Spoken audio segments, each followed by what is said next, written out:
그러므로 그리스도인이 행위가 나오기 위해서는 뭐가 필요합니까?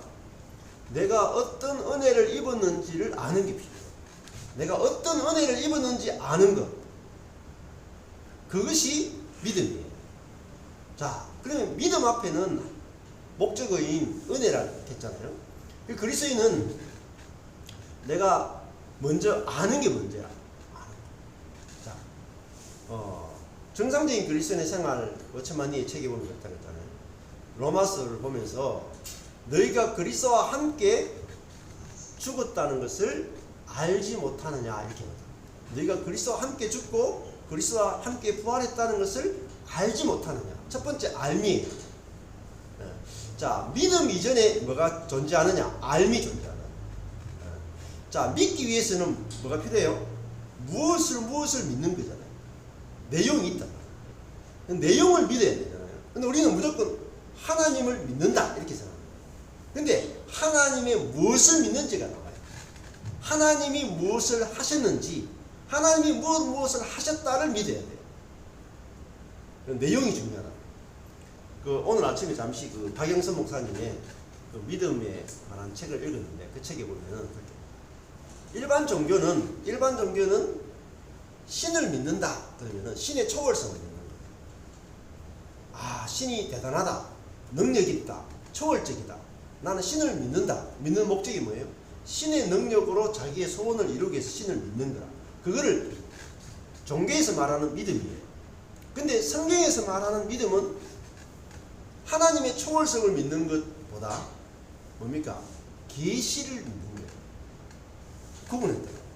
초월성을 믿는 것과 계시를 믿는 게 차이가 있다. 기독교는 하나님의 초월성을 믿기보다 하나님의 계시를 믿는. 계시는 뭐냐면 하나님이 우리를 말씀으로 복음으로 하나님이 일을 하시고 하나님이 행하신 그 일을 가지고 우리를 말씀으로 설득하는 것. 그걸 계시라고 해요. 그러니까 우리가 믿음이 생기려면은 뭐가 필요하냐? 앞에 계시가 필요해요. 계시. 하나님의 말씀이 필요해요. 하나님이 어떤 일을 하셨는지를 듣고 믿잖아요. 그 들으면 듣기 전에 뭐 내용이 있잖아요. 그 내용을 믿어야 그 내용에 따른 뭐가 나와요? 행함이 나와요. 근데 우리는 그냥 믿음 자체만 강조한다고. 교회 오면은 야, 당신은 믿음이 있습니까? 야, 하나님을 믿습니까? 자꾸 믿음만 강조한다고. 근데 하나님의 무엇을 믿는지를 잘 이야기 안 해요.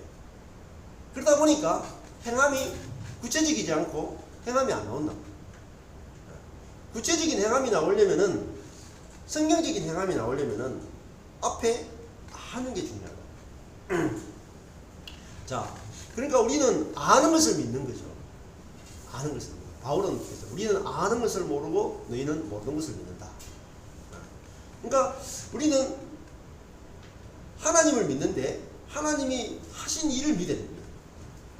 이게 아주 중요한 거예요. 자, 아브라함이 행위가 어디서 나왔습니까? 하나님이 먼저 은혜로 거저 아들 이삭을 줬기 때문에 먼저 거저 받은 은혜가 있으니까 하나님께 자기 아들을 거저 드렸단 말이에요. 자, 그러니까 이 행함은 은혜를 받으면서 나온 행함이죠. 그러니까 믿음과 행함은 연결되어 있다. 분리될 수가 없다. 자, 근데 분리되는 이유는 우리가 거저 받는 은혜를 모르니까 거저 주는 것이 안 되는 거죠. 그래서 만약에 거저 주는 행함이 없다면 거저 받는 믿음은 죽은 것이고 믿음 자체가 거짓이다. 그래서 우리가 복음을 잘 듣는 게 중요해요. 우리가 제가 자주 말씀드리는 유아 스페셜이라고 하는 맥스 루케이드의 영상을 보면은 거기서 보면 엘리는 문제가 많은 펀치넬러라고 하는 친구에게 온몸에 벌점 스티커가 죄가 가득한데 엘리가 그 펀치넬러에게 너는 특별하다. 너는 온전하다. 그 은혜를 거저 주잖아요. 너는 거룩하다. 그걸 거저 준단 말이에요. 펀치넬러가 그걸 거저 받으니까 기쁨이 넘쳤죠. 자기가 아무것도 한 것 없이 특별하다고 하는 그 은혜를 입었다.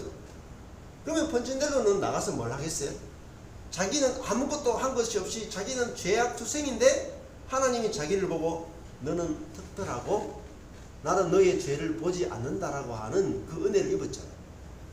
나는 너의 죄를 보는 것이 아니라 너의 존재를 본다. 주님이 그렇게 우리에게 말씀하신다. 아, 하나님은 우리의 행위를 보는 게 아니라 우리의 존재를 보시는구나. 그게 뭡니까? 그게 은혜예요. 그 은혜를 우리가 믿는다는 겁니다. 내가 그 은혜를 믿으면은 믿는다 하는 것은 그게 좋아 보인다. 그 은혜 감격한다. 그 은혜가 너무 좋다. 내가 그걸 누린다. 야, 하나님은 나의 행위를 보지 않는구나. 나의 존재를 보시는구나.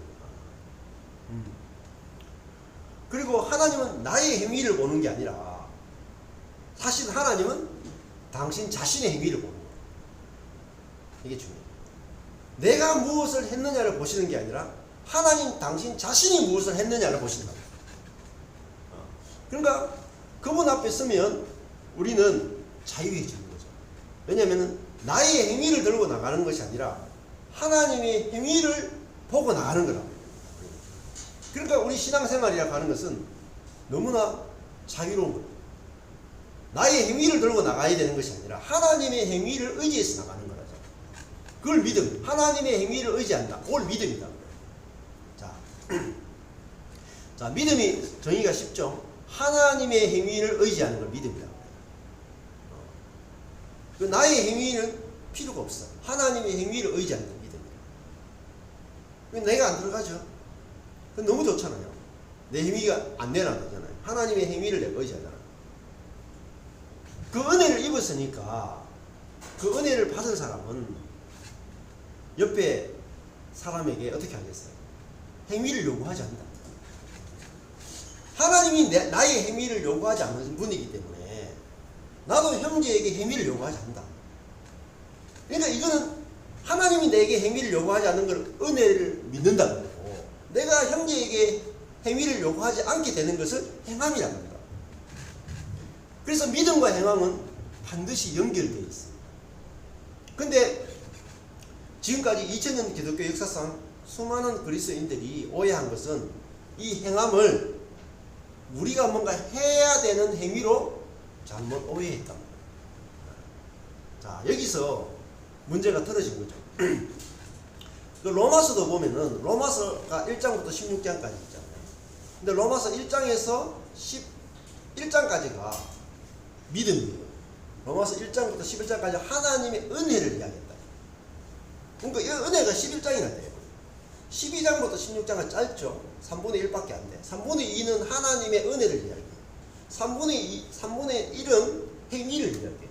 근데 이 은혜가 3분의 2가 있은 다음에 행위는 뭐죠? 자동으로 따라오는 거예요.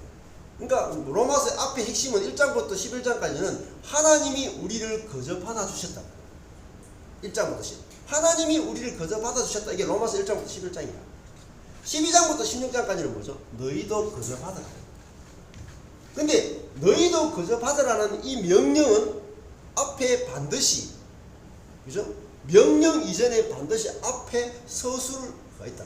연결되어 있단 말이야. 하나님이 우리를 거저 받아주셨다. 그러므로 너희도 거저 받아라. 앞에 빼버리고, 앞에 빼버리고, 3분의 2를 빼버리고, 너희가 서로 받아라. 라고 하는 명령만 준다면, 그것은 성경을 잘못 오해한 거야. 그러니까 우리는 어디에 꽂혀야 돼요? 로마서를 읽으면 어디에 꽂혀야 돼? 3분의 2, 앞에 3분의 2에 꽂혀야 돼. 하나님이 우리를 있는 모습 그대로 받아주셨다 해서 은혜를 입어야 돼. 3분의 2를 알아야 되는 거예요. 3분의 2는 앞에 하나님이 우리를 거저 받아주셨다. 이건 뭐죠? 알미란 말이에요. 암. 하나님이 하신 것을 아는 것.